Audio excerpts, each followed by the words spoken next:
Անի Ավետիսյան, 26 տարեկան, ներկայացնում եմ Գյումրին։ Առաջին անգամ եք ընդհանրապես մրցաշարերի մասնակցում, դուք հիմա առաջին հաղթողն եք գին մասնակիցների մեջ եւ նաեւ քանի որ շատ արագ ստացվեց, հա, ձեզ մոտ հաղթահարել տարածությունը, ինչպես կարող եք մի փոքր կներկայացնեք, զբաղվել եք լողով թե ոնց։ Այո, զբաղվում եմ, բայց սիրողական առայժմ արդեն։ Ես բացի լողից զբաղվում եմ նաև տարբեր մարզաձևերով, միշտ սպորտի մեջ եմ, միշտ ֆորմայի մեջ եմ զբաղվում, հետևում եմ իմ առողջությանը և բոլորին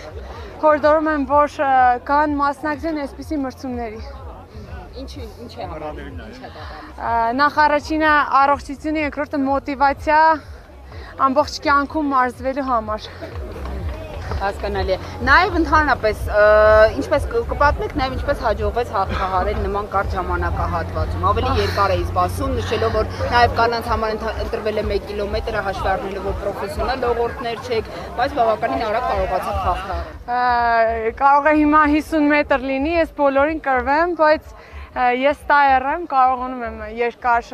տարածությունները հաղթահարել, բայց կարճ տարածությունները ինձ մոտ ամբողջ կյանքում չի ստացվել։ Ու չի ստացի։ Ձերը 15-ից մինչև որ տարիքային խմբվեց։